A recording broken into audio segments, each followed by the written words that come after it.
We are going to go ahead and get started. We know that folks are going to continue to trickle in, but really looking forward to today's presentation. Welcome everyone to the Housing Broward webinar series. It is a series that we started at the beginning of this year, thanks in funding to Wells Fargo and PNC Bank. Today's topic is a regional perspective. And we have two partners from Miami-Dade County, the FIU Metropolitan Center and the University of Miami, to share a regional perspective. Really looking forward to hearing from both. But first and foremost, I'm going to turn it over to our esteemed chair, Senator Nan Rich, to introduce our first speaker. Good morning, Senator. Good morning, Sandra. Good morning, everybody. It's always a privilege to be here, and I'm so excited that we are continuing to have these webinars and help educate and hear what people have to say out in the community about their needs and what else we need to be doing to help solve our affordability crisis. We have to me, I think recently there was a Broward Housing Council a workshop, and one of the words that I used with regard to our program is innovation. And I think that that's really an important word because in order to really move ahead with affordable housing, you have to be innovative, you have to be collaborative, you have to all work together. And we're seeing the fruits of that in all of the building that we're able to do, the money that we have been able as a county to put in, which again, by the way, we are putting in $27 million this year. We cut a lot of other things, but housing is a priority in Broward County. So we still have our funding available for gap financing. And for me, I believe we've been able to be innovative because of one of our guests today, and that is Dr. Ned Murray. Back in 2018, when we did our first needs assessment, when he did it in this community and involved people across the community, and we found, of course, that we had a crisis. And then in 2022, when he updated it, in his words, it was crisis to catastrophe. And so we have really, dug in and increased our funding and streamlined the process in ways to make things better and quicker to get these projects up and running. But we have a lot of creative projects, and I'm not going to go into all of those, but just to say that we really could not be where we are in this community and in this state as a county known for our innovation in affordable housing. Sandra sits she is the chair of the Florida Housing Finance Corporation, and she hears it from people all around the state at her meetings. And when they had a meeting down here, that's exactly what happened. People were asking all about what we're doing. And I give a lot of that credit to Dr. Ned Murray, who is the Associate Director of the George Perez Metropolitan Center at Florida International University. And he is the one that really set us on the track here to make significant progress. And we want to continue to do that. So we always want to hear updates from him, what's going on, and what things are changing that we need to be responsive to. And so I'm just really thrilled to have him here today. And I welcome you, Dr. Murray. Well, good morning and thank you, Senator. Always a pleasure and an honor to be with you. Thank you also to Sandra and Yana with the Coordinating Council of Broward, who have brought this production to everyone today and in prior webinars. Always appreciate working with the council and Sandra over the years. And also a pleasure to be with one of my counterparts down here in Miami, working on a number of different projects together. So really great that we can share this day and discuss some of these issues. As far as the presentation itself, do we have it up? I will start my share screen now. Okay. Let me just say this right up front, and the senator said it exactly right.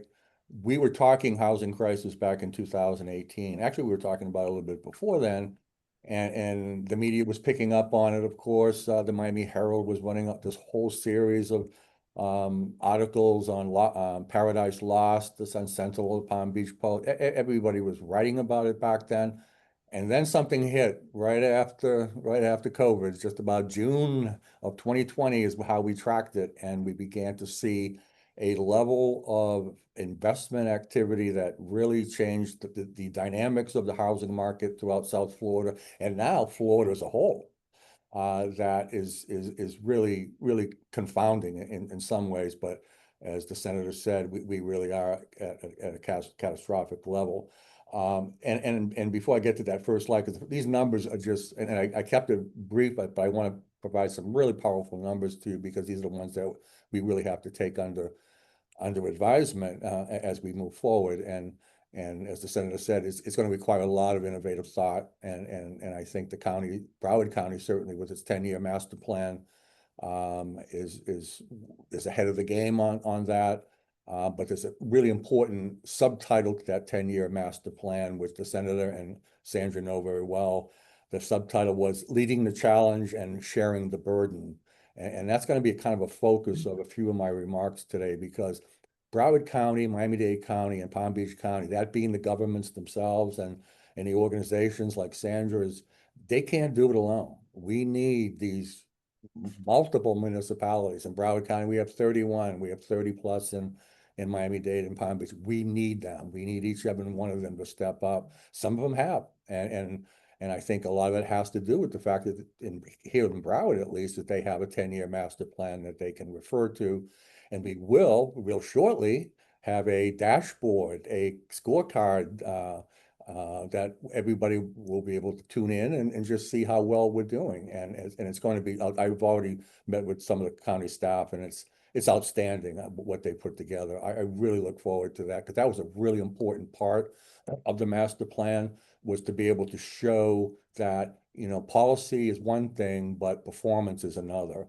And we need to be able to have strong performance metrics, monitoring in place to really see how all this plays out, but not just in terms of how each community is doing, but to show to best practice what can be done by all communities. So that, I think, is probably going to be a real important learning part of the dashboard and scorecard that is about ready to go. All those photos, by the way, on my cover slide are affordable housing. You can see the scale. It doesn't have to be 40, 50 stories high.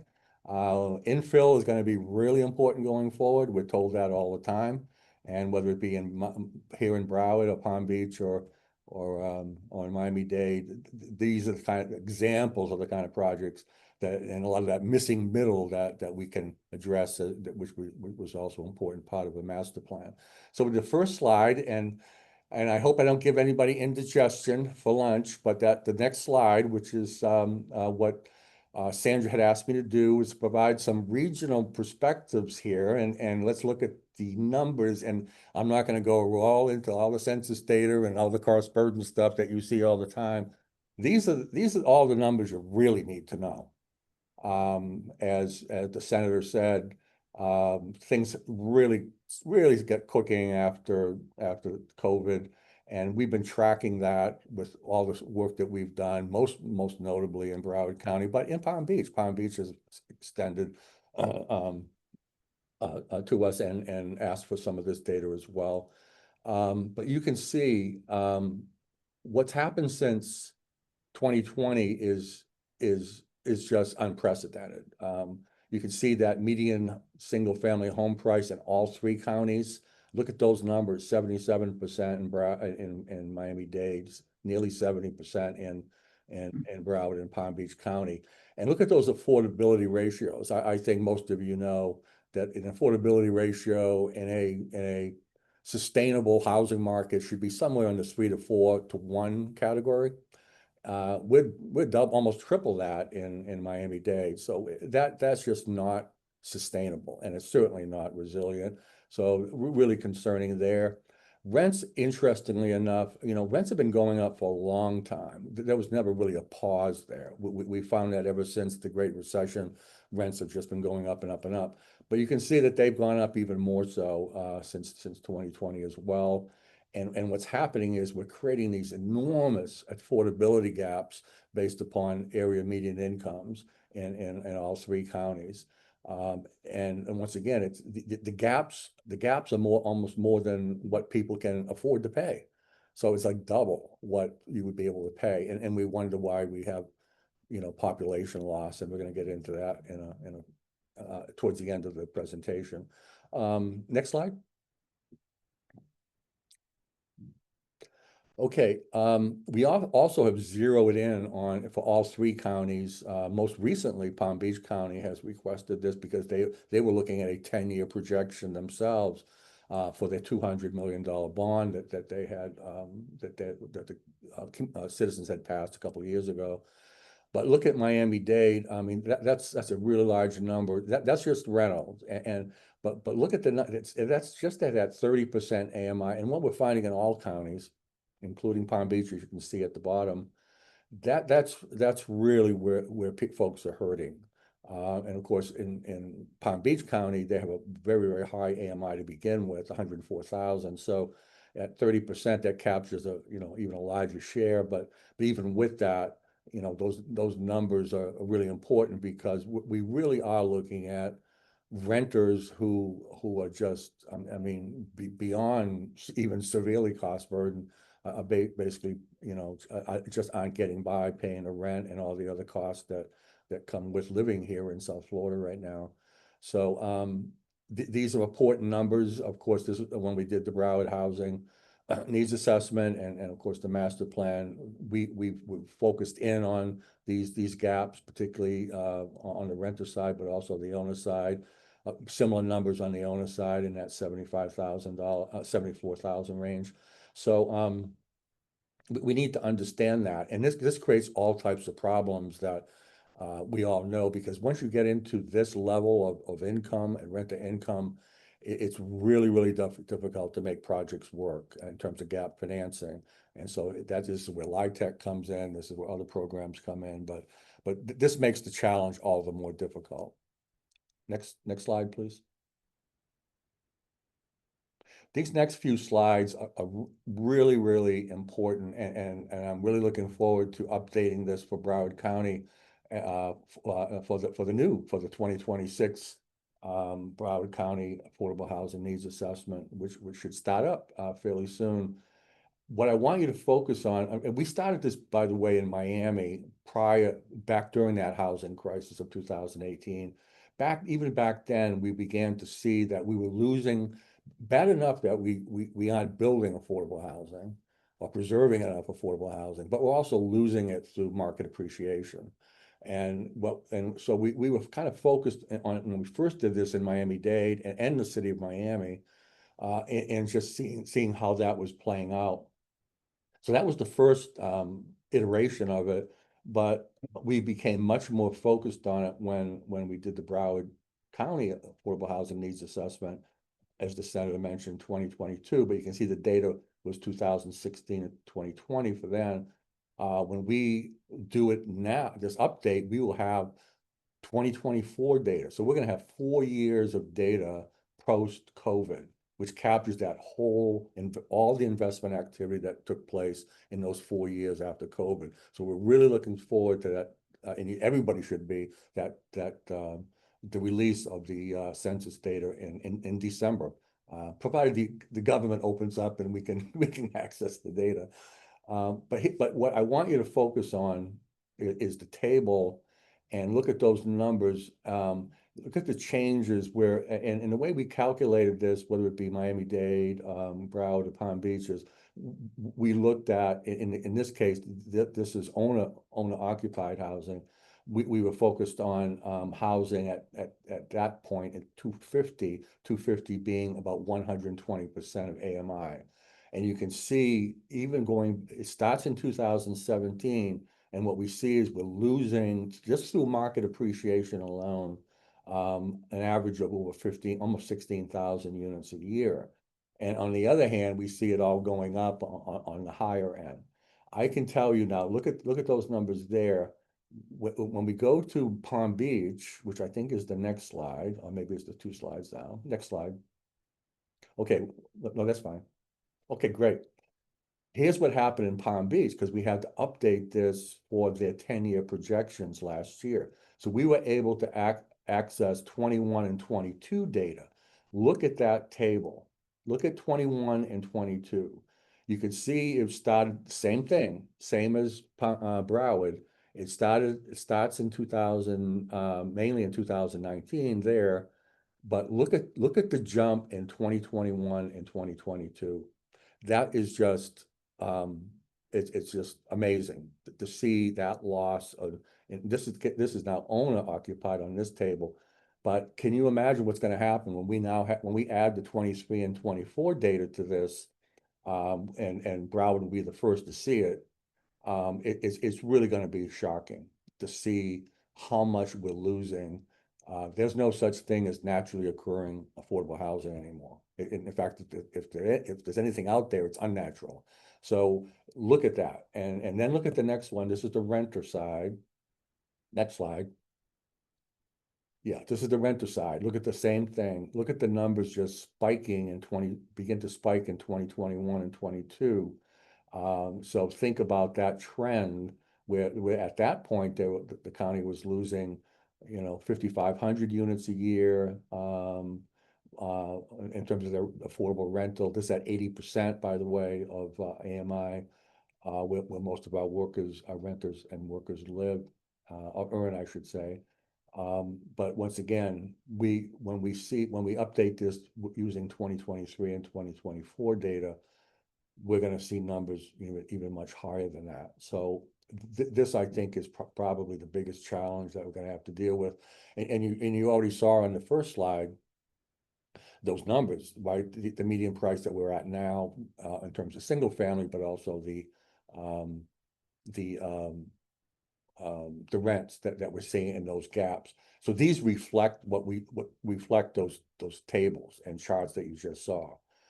You wonder how we got to this slide. Well, there you go. We've been moving in that direction for the last 7 years, and it's only going to get worse. So I mean, we know the median single family home price is leveled off some. Rents have even leveled off some, but we're so far beyond anything that's even close to affordable that we really have a challenge going forward. So we can now zip forward to get back to that, maybe that last, okay, then we can go beyond that to Palm Beach. And I think we just looked at that. Okay, now this is what I really want to focus on, because those numbers say it all. I don't need to overemphasize or provide you any more data that shows that kind of stuff. But these are the points, these are the challenges that I know Broward County's been dealing with because they went forward with a 10-year master plan, and they used their needs assessment as the analytical foundation for that master plan. So the county has a real good understanding of what the implications of all this are. And I say this because it's really important that I know we all like to think of ourselves as affordable housing proponents and advocates, but we need to expand our lens a bit and start thinking in terms of the economy. We need to think in terms of quality of life. We need to think more broadly, certainly much more holistically about what this all means. Okay, so what we've been tracking, and we're really interested in looking at this when we update the Broward County Affordable Housing Needs Assessment, is what is going on with our population, because we've been tracking population now, but it's something we do at the Metropolitan Center all the time anyways. And we have some really interesting infographics on this if you're interested. But we have found that housing costs are now, well, have been for some time, not surprising to many of you on the call here today. But that's really what's accelerating the domestic outmigration in all 3 counties. And we're looking at some really big numbers here. 153,000. That's a negative net outmigration over the last. And once again, look at that corresponding to the housing. situation that we've been just talking about. Of course, Miami-Dade is way up there as the largest. Broward next, and Palm Beach, not nearly like this, but certainly it's trending. It's trending, and we're going to see when we see the 24 data that comes out in a month, 2 months, just how much it's impacting Broward and then Palm Beach. But 100, that's a net negative domestic out migration from Miami-Dade County. And then look at that fourth bullet. So we dug deep, a little bit deeper into who's leaving. Well, it's not just the brain drain, and there's some of that going on, but most of this population we're seeing in that 2029 population age group. And by the way, others have picked up on this, including the Florida Chamber of Commerce and others, really concerned about this. These aren't necessarily educated, bachelor's level and higher workers. These are basically the workers that work within our core sectors, that be leisure and hospitality, healthcare, retail. Those are the young people who are leaving. They're obviously much more mobile than their parents and grandparents, but they're the ones who are leaving. And we also know that because we're looking at the labor force participation rates for those in that age category, and that's where we found the biggest dip. And this is your core. If you're losing your 20 to 29, and even the 30 to 34 group is declining, you're losing the core of your workforce. So something really concerned. And I know a lot of our economic development organizations, including the Broward Workshop and the economic councils and of Palm Beach and other places, they're all aware of this, and they've always been one of the biggest supporters of this kind of analysis, because they know that their businesses are hurting, that they know there's a labor shortage, and the housing crisis is only making it much worse. And then on the last slide, more food for thought, and I know it's not real appealing, but we have to deal with it. And it's that understanding, as I mentioned, that requires a much more holistic, integrated approach to housing affordability, which is that innovation that the senator refers to. We have to understand that South Florida's affordable housing needs are so substantial, and they're impacting such a broad spectrum of economic, social, and quality of life issues. And we're beginning to see it more and more each day.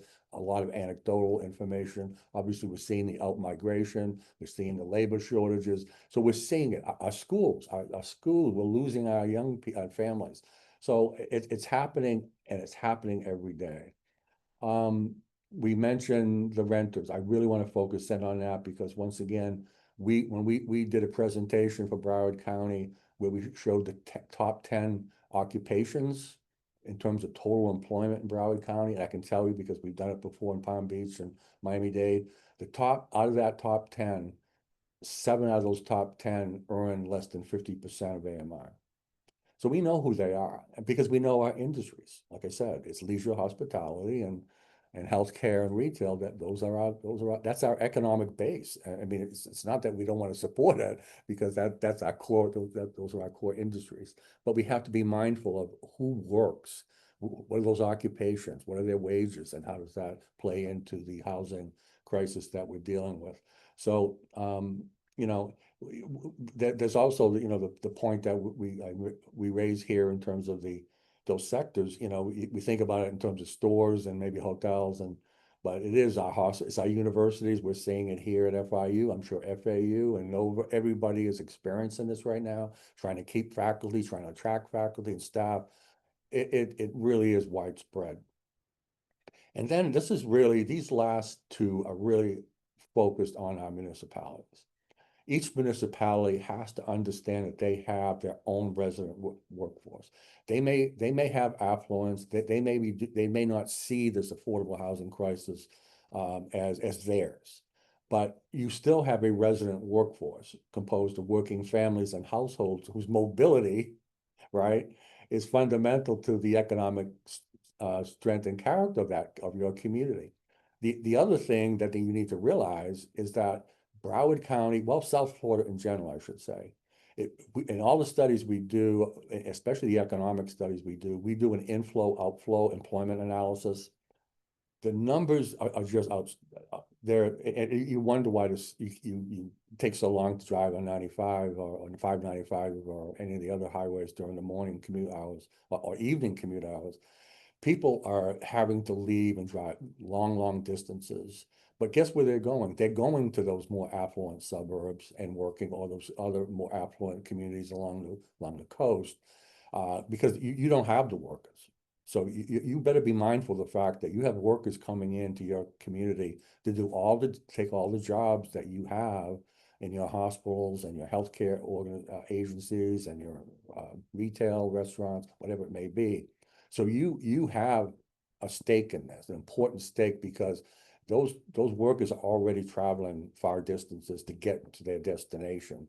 We have already estimated there's sections of Broward and Miami-Dade and Palm Beach, just small geographic areas that lose nearly a football stadium of workers each day who then go to other areas of the county to take jobs. And then another football stadium of workers that come into your communities to take those jobs.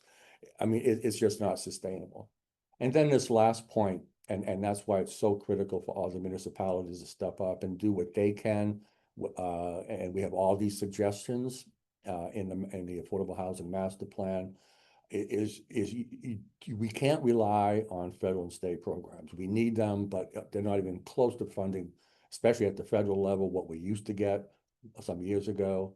Our entitlement communities aren't receiving the funding that they're getting.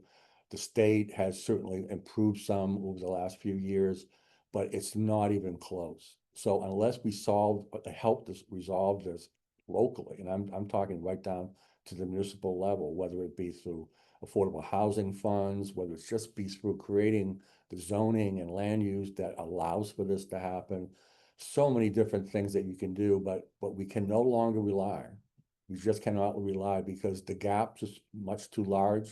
The need is much too large. The problem is not going away. So no matter what is coming in, and it's not nearly what it was, like I said, we're going to have to figure this out ourselves. And that's why, I think the subtitle of the Broward 10-year master plan was so important. The fact that we have to share this burden, which means all the municipalities within the 3 counties all need to step up. So with that, I wrap it up. Thank you very much. Dr. Murray, thank you so much. Does anyone have any questions for Dr. Murray? Yeah, I have one question, Sandra, I'd like to just ask, if you don't mind. So I don't know if we can quantify this in any way now, and maybe in the future, as you do your update, because we have a lot more cities that are participating now, and we have made some of those changes that in zoning and different things that are, I think, enticing them. But I think more than what's enticing them is I hesitate to say less NIMBYism, but in a way, yes, because there's so much need in the individual municipalities, and they're recognizing that with their own employees, Right. with others that live in the city. So we have, we used to have a handful of cities, so, 3 or 4 really, and now, I don't know, Sandra, we probably have 7 or 8, maybe even more, that are actually really participating and building and taking advantage of gap financing.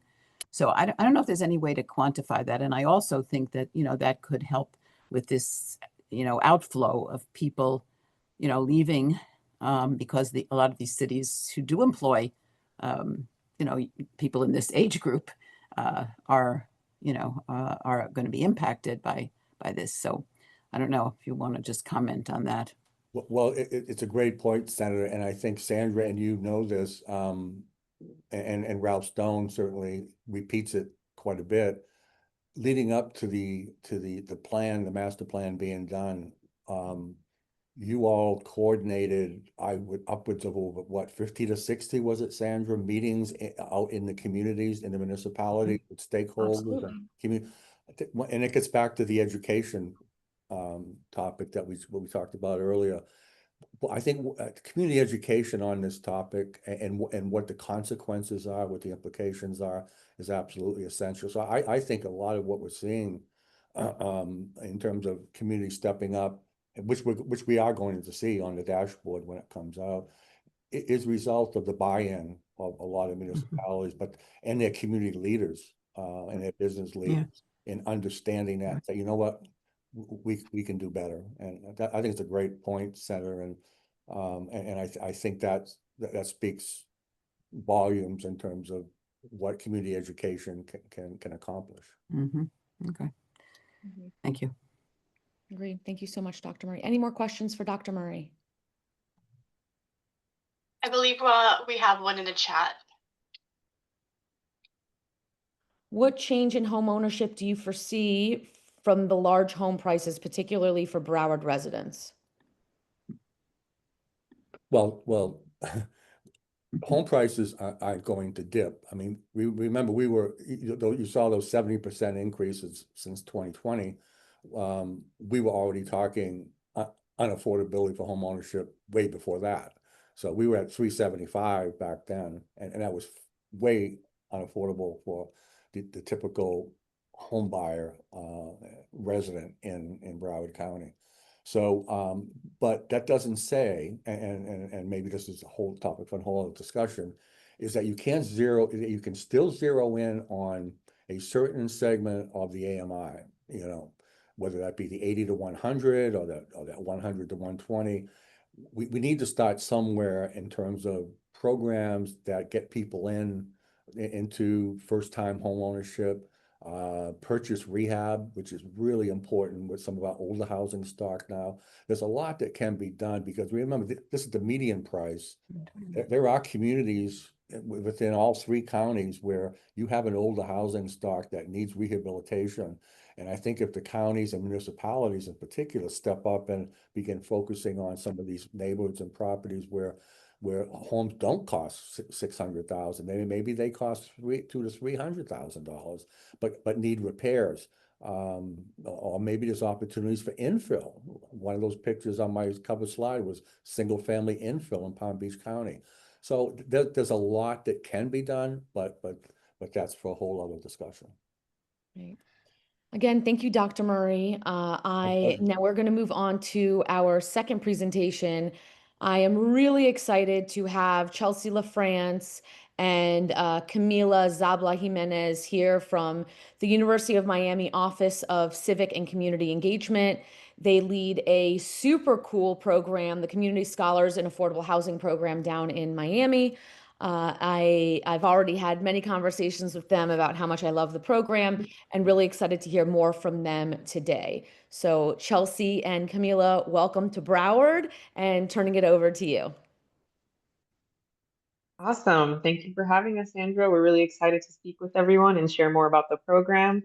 It's the Community Scholars and Affordable Housing Program. Next slide, Yana.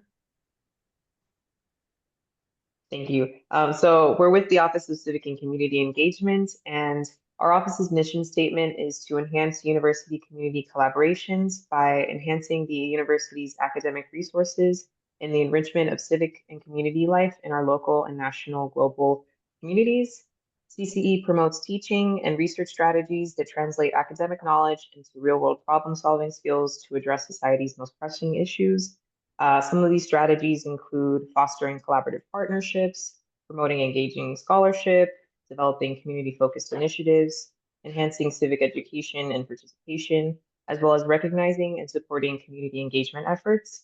And by implementing these strategies, CCE aims to strengthen the fabric of the community, address pressing local issues, and prepare students to be informed and engaged citizens. Next slide. So the Community Scholars and Affordable Housing Program is a collaborative initiative led by the University of Miami's Office of Civic and Community Engagement in partnership with nonprofit organizations dedicated to improving housing affordability, such as Miami Homes for All and Neighborhood Housing Services of South Florida. The program explores techniques and concepts in the development of affordable housing and discusses special issues facing South Florida. The sessions feature local and national experts in housing affordability and community development, as well as peer-to-peer learning in a community of practice model. So the scholars are able to learn from experts and each other through discussions and shared experiences that are focused on building community through active listening, respect, and collaboration. The cost to participate for scholars is $100, and there are 10 total bi-weekly sessions held over about a 6-month period that usually run from about 8:30 to 11 a.m. with a light breakfast to start. And the session locations vary. So we'll usually alternate between a central main location and an affordable housing site. Next slide. So this is a list of some program themes that have been addressed in the past, but it's important to note that there are ample opportunities to explore new themes, and it's really flexible, not fixed. And since the program has been running for over a decade, we're able to adapt the scope of topics that we cover to really tailor it to the scholar's interests and address emerging topics as the landscape of housing challenges sort of changes. Next slide. Okay, so on the left, we have a pie graph that really conveys the distribution of sectors that alumni have represented from like where they were working when they completed the program. As you can see, majority of people that have participated have come from nonprofit backgrounds. Since the program was started in 2014 to our last cohort in 2025, there have been 9 cohorts with a combined 109 scholars participating in the program. And there have been 33 unique session locations. So this includes the like home visits as well as affordable housing sites or housing related places that we visited. 33, the number is lower because it doesn't reflect that we've been to some places more than once, because there are just some places that people find like across cohorts to be really impactful to visit and learn from. So we try to really listen to the feedback and see what's been the most impactful. So there are some places that we consistently return to. Next slide. I'll take it from here. Thank you, Chelsea. So we would like to dig in a little deeper into what a community of practice is, because that is what this program centers around. The actual definition is a group of people who share a concern or passion for something they do and learn how to do it better as they interact regularly. So in this case, community of practice members, they share professional challenges and receive feedback and ideas from each other from others in similar professional positions, providing opportunities to step back and reflect on the participants' work and that of their organizations. The discussions on the community of practice center around emerging tools, innovative ideas, and case studies of good practice. And why do they matter? Because they support real-world problem solving, encourage peer learning and cross-collaboration around different sectors, and provide a network of support and expertise. So what are the core principles of a community of practice? And in order for it to be successful, it requires, number 1, a trust-filled environment. Number 2, knowledge sharing through technology. Number 3, leadership and initiative-driven growth. And finally, measurable outcomes and real-world applications. Next slide, please. What does the community of practice look like within the Community Scholars Program? Within this program, professionals come together to seek solutions collaboratively to affordable housing challenges in their region. The approach fosters interdisciplinary collaboration, but also deepens the cohort's role as the community of practice. The environment is driven by real-world problems within their region. And this is why what you see here is a QR code to the Community of Practice Toolkit that we created in order to, and the presentation will be shared later, so you'll have time to access it and go through it. But in order to help replicate the model of the Community Scholars Program and the community of practice within this program. This toolkit is a practical guide that outlines how to launch and sustain a similar program in other places. It includes strategies for recruitment, curriculum design, stakeholder engagement, project implementation, all grounded in the lessons we've learned over the past decade running the program. Next slide, please. So how does the capstone projects are an essential part of the program? How does the program really help address the affordable housing issues? One of the ways is through the capstone projects. During each program, the cohort works on capstone projects with the goal of applying the learned concepts to the issues in affordable housing. So participants, they usually select a project to work on based on their skills, their backgrounds, and interests, and then teams are formed around the projects.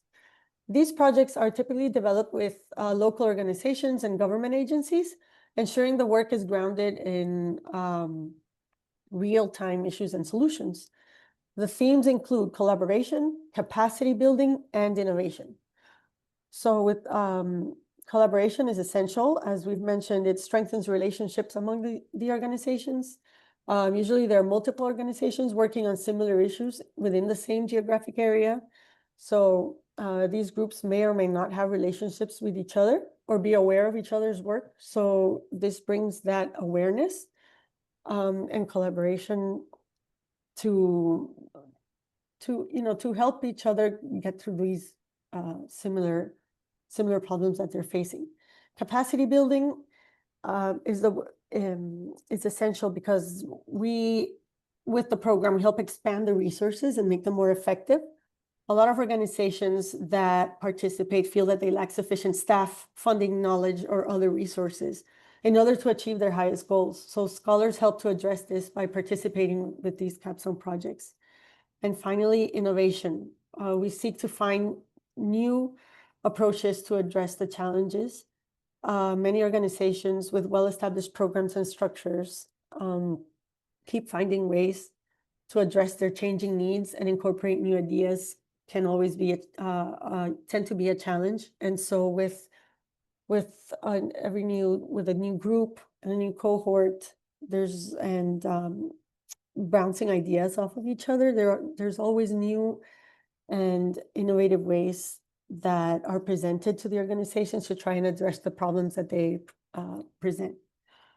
The general steps that are taken for each project they're simple throughout the program. Essentially, each group, you must develop a problem statement using research and data. Then there's a period of deep learning about the potential solutions. An action plan is created with measurable milestones. And finally, the findings are presented in the final presentations of learning toward the end of the program. So usually they're presented to the organization itself and also to a group of former alumni, stakeholders, officials. And as you see here in the photo, those were the final presentations this year. And so even within the presentations themselves, there's always constant working and feedback going on. There's continuous learning throughout the program. So it's wonderful. Next slide, please. I was going to discuss in more detail a couple of projects that were presented this year, but I'm going to go through them real quickly. But if you scan the toolkit, there's more information about them there. One of the projects was working with the Miami-Dade County Housing and Community Development HCD on Orange Oaks, which was a redevelopment for housing development in Naranja, Florida, which is south by the southern part of the county, closer to Homestead. I don't know if anyone's familiar, but it's just further south than the city of Miami. Naranja is a community that has a rich history, but has historically been under-resourced. So the development itself was structurally outdated and non-compliant with Florida building codes.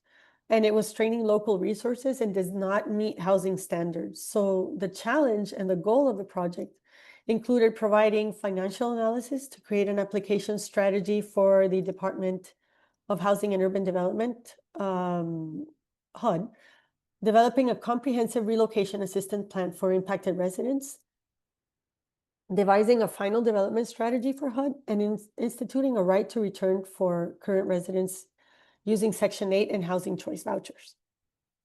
That was the first project, and the outcome will ideally result in the demolition of the current structures and removal of encumbrances, the creation of new affordable and attainable housing opportunities, and long-term alignment with public housing and community development goals. Another impactful project we had was working with the Southeast Overtown Park West CRA. The project team helped the CRA analyze the affordability of housing for the local community and align redevelopment projects with the income levels of its residents. The Southeast Overtown Park West community has an AMI well below the AMI for Miami-Dade County. So the goals of the project included creating an average income profile for the local population to address affordability across the CRA's projects, and understanding the affordability gap for 3 of their current projects. So the team, toward the end of the program, they concluded that in order to optimize the CRA's impacts across the local community, they must focus on redevelopment and value-add rental projects, convert properties to project-based voucher rentals, and lend for new build projects instead of acting as the general contractor or developer. And so in the duration of the program, scholars were able to work together. These are just 2 examples, but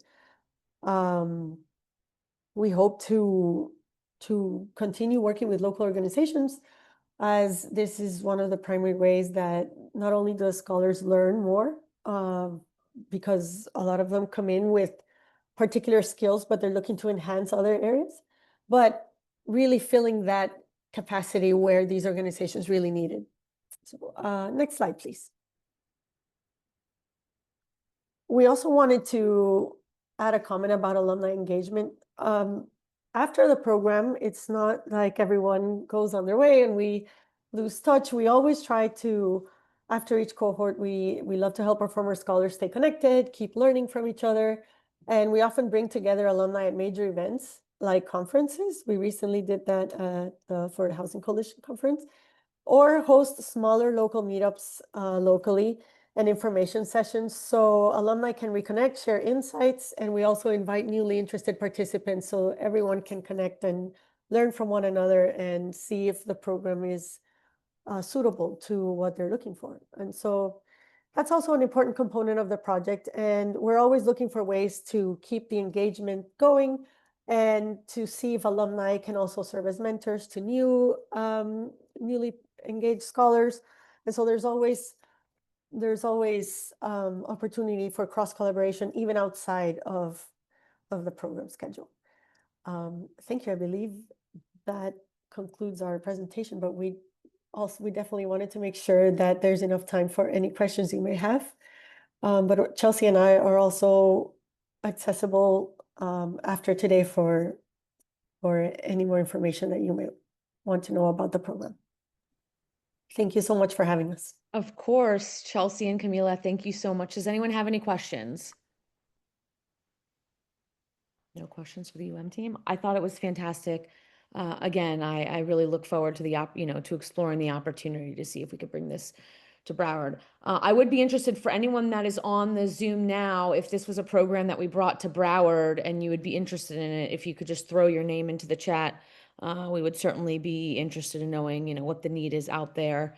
But as I shared at the beginning of the call, the coordinating council, through the leadership of Senator Rich, has really been taking the lead since even before 2018. 2018 is when we started to be successful, but really it was in 2016 when we started to even talk about back when you couldn't even say housing, because by the time you got to how, people would say no how. And so, I say that to say that we've seen the evolution of advocacy in Broward County. And, certainly in 2016, I think people had really taken for granted that, we were one of the centers of the financial crash and real estate, really being of a certain value. after that crash. And so sort of coming out of it, and when the United Way published their first ALICE report, and we saw the cost of housing and how that in essence really creates the ALICE population, right? It's the lack of housing affordability that even creates an environment where someone that is working still cannot afford where they live. And that was really sort of an aha moment for the leadership here in Broward to say, while none of the members of the coordinating council really focus on housing per se, none of them are housing organizations, they all recognize that to the extent that they are working on another issue, whether it's healthcare or childcare or running of the county or the Children's Services Council, whether you're working with children or seniors, that housing instability was really impacting everyone else's ability to be successful in all of the different systems of care. And so, really starting the process in having a conversation and helping people understand what does that housing affordability crisis look like, and then, really seeing it magnified. And then just when we thought it was a crisis, COVID started. And certainly Dr. Murray has shared the details of the data in terms of how that affordability gap turned into an affordability ocean in South Florida. And so for us at the CCB, on behalf of the senator, we're always really looking to continue to bring the community with us along on these conversations and to continue to dive deeper into the nuance and recognize that it's not a hashtag, it's not a headline, it's not a simple article in the paper, that these issues are incredibly layered and they are incredibly nuanced. And it takes a lot longer than even just an hour to be able to really understand and wrap your arms around what's within our control, what's not within our control, and how we can move the ball forward. So thank you both to FIU and to the team at the University of Miami for the Community Scholars Program. Really appreciate today's conversation. I'm going to ask if anyone has any questions. Yana, thank you for everything. Yana and Harrison get special shout outs. Our final 2025 Housing Broward workshop is housing for special populations, and that will be December 17th. So we're really, perhaps apropos for the holiday season, but want to keep top of mind that while 50% of Broward County is ALICE or below, that special populations, including seniors, homeless, youth aging out of foster care, persons with disabilities, really have a larger than life impact on all of these issues. And so how can we dive a little bit deeper? I know that we had a question in the chat specifically about seniors. So diving a little bit deeper into the data and some of that as well. I wanted to comment on that. Definitely the next webinar will have, a lot of information. And we have had a tremendous focus, I believe, on seniors actually, and probably maybe you'll have Charlotte or somebody else coming to speak as well about it. But as far as affordable housing projects and developments, these are areas where we have really tried to focus with seniors, but we can go into all of that the next time when we meet on that issue. It's not only seniors, as you mentioned, it's lots of other special needs populations, people with disabilities, mental health issues, all of those would be included, I guess, in that conversation. Yep. All right. Well, if there are no other questions, you get 3 minutes back of your time. Again, thank you to Wells Fargo and PNC, to Yana and to Harrison, certainly to Senator Rich, Camila, Chelsea, and Dr. Murray. We appreciate it. To everyone that joined us today. The recording will be available on our website. Have a wonderful afternoon, everyone.